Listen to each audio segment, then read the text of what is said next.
Got that, right? Right. Yeah. Okay, can I go now?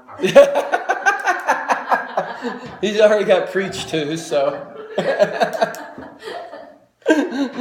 I feel like that sometimes in church. Pastor hit the one point and said, okay, he made his point. I don't need to stay for the rest. He made his point on me. But for me, more. More? She just loves misery, I guess. All right, we're going to be on page 3. Page 3. Roadblocks to using. How to set up roadblocks to keep yourself from using. Roadblocks are things you hit into to help stop you. Now, sometimes people run through them so that you got to have more than one. Okay? And so many roadblocks, many. Some of us, hundreds maybe, but page 3, roadblocks to using. These are things that we need to do or realize in our lives to keep us from using, and that's from drinking or drugs or any of our sins or our addictions. Yeah, I want to skip real fast to 5, number 5, and then we'll see where else I go. I'll just hit and pick as I go, okay? Number 5, keep a well-balanced life. It's very important to have a balanced life. People take up drugs and alcohol when something in their life is not working, or when they're unhappy about their lives or where their lives are going. Instead, look at life's big picture and have your priorities in order. What is really important to you? All right? What is really important to you? Sit down and write these down. Write 5 things that are the most important things to you. And as soon as you write them down, what am I doing in my life to accomplish these 5 things, to stay with these 5 things, or to be more involved in these 5 things? And anything that hinders that should be or may need to be eliminated or put lower on the list. For instance, you might put, what's really important to me? Family. So what's keeping me away from my family? What do I really spend time with my family? Right? Or you might put down, some people might put job, because some people enjoy their work. What hinders you, what hurts you at work? Maybe you stay up too late and you're not very, very good employee, or you're late all the time. Those things hinder your job. Maybe you put down church. I really enjoy church. What hinders you from church?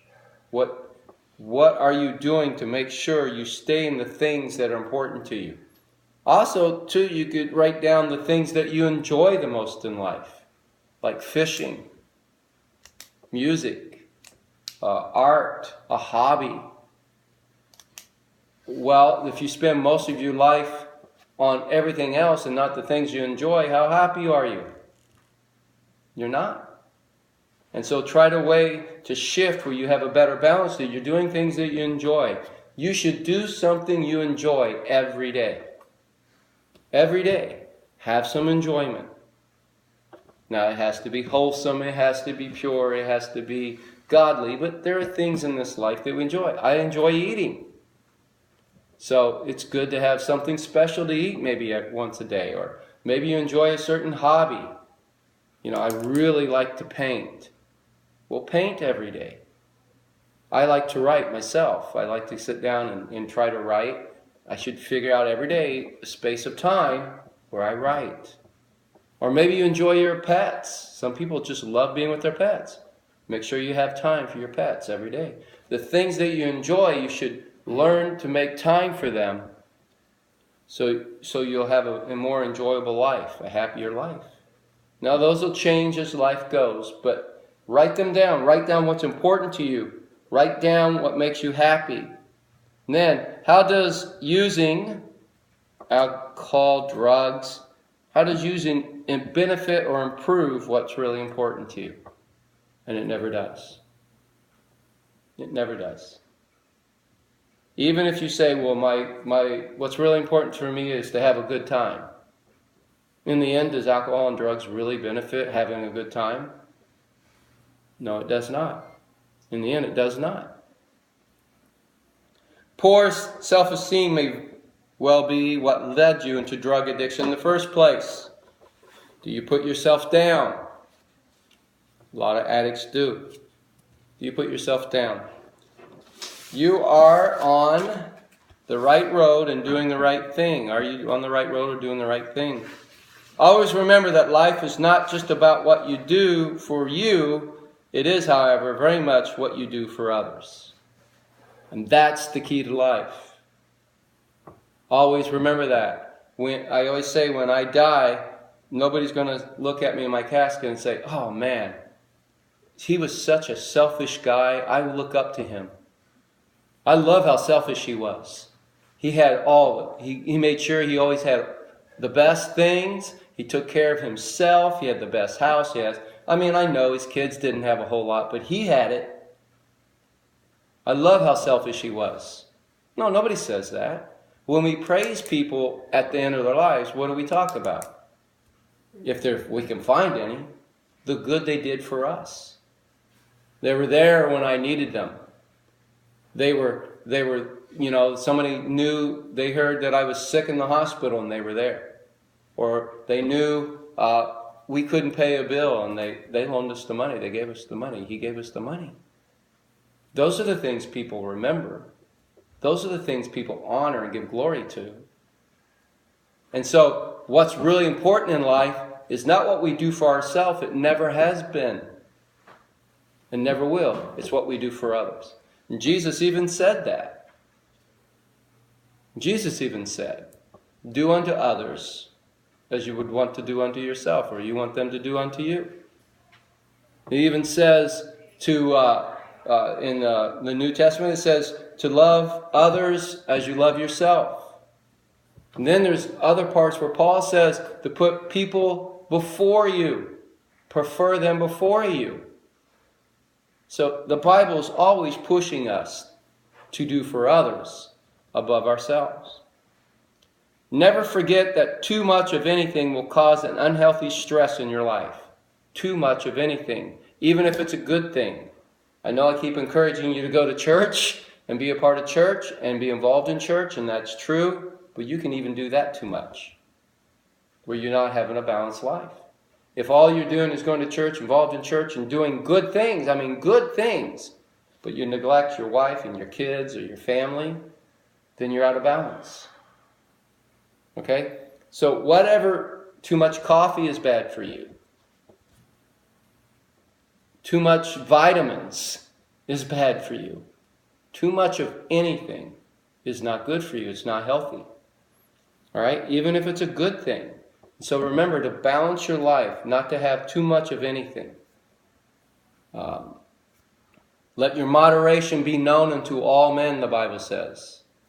So learn to moderate in things. I love brownies. I enjoy brownies. Too many brownies are unhealthy, right? Just remember that.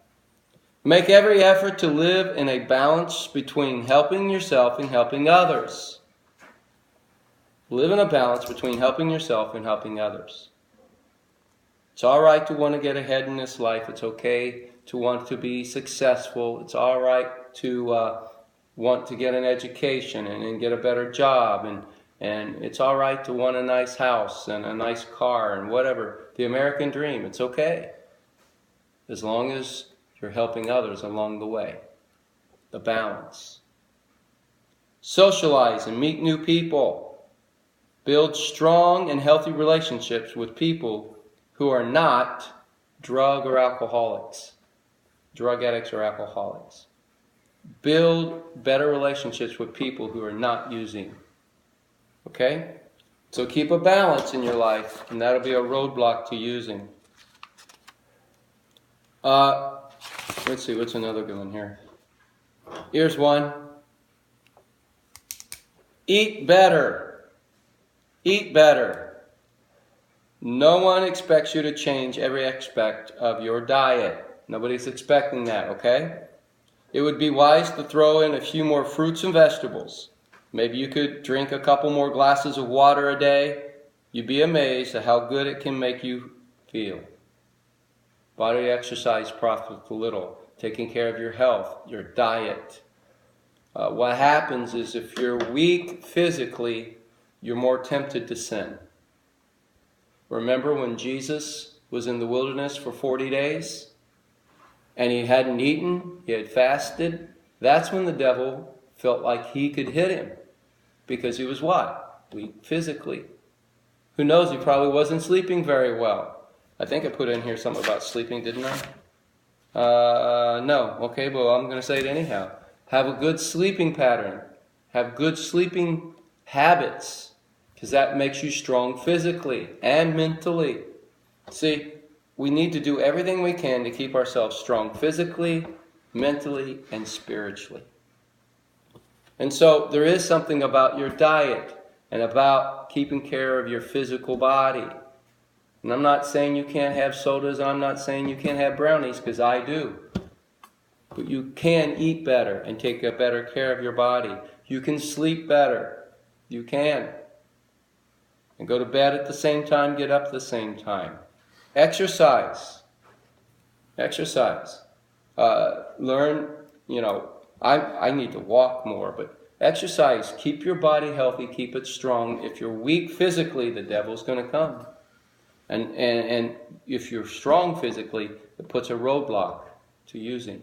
If you're strong mentally, and that includes sleeping, taking care of your problems when they come up, instead of putting them off, because all that extra stress and worry and anxiety that's in your mind, those are good things.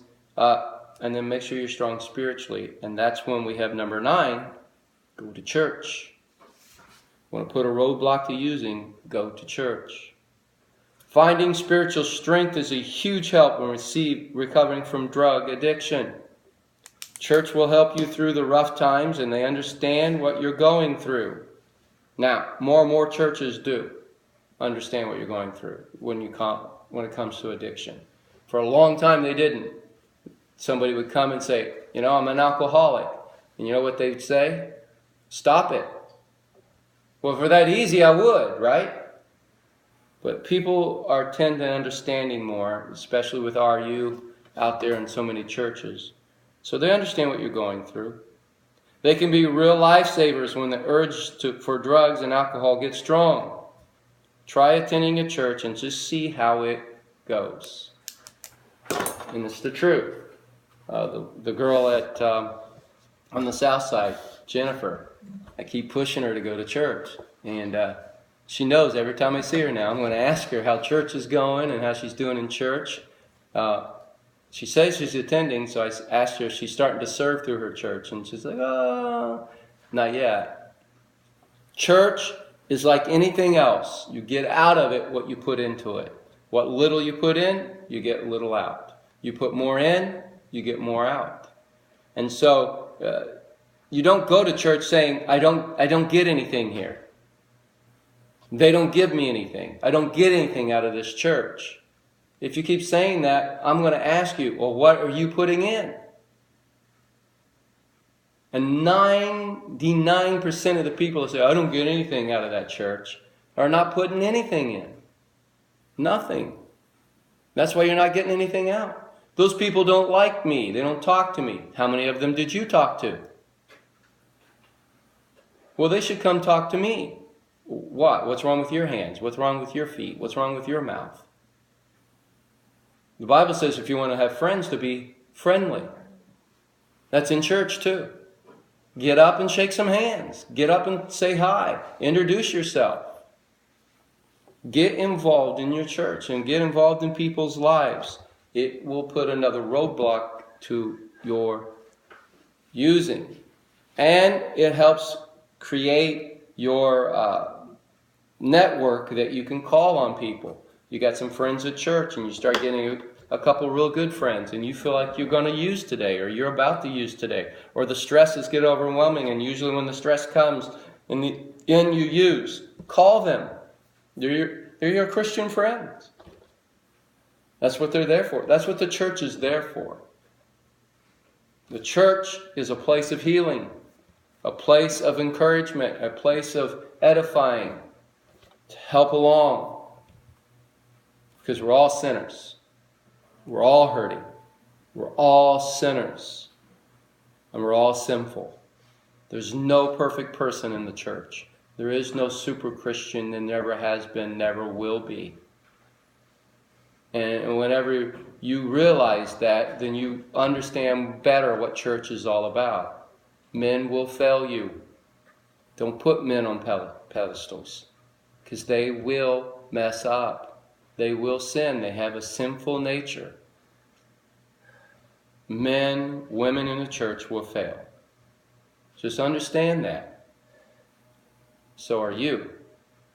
We're all there sinful, broken, hurting, and we need each other.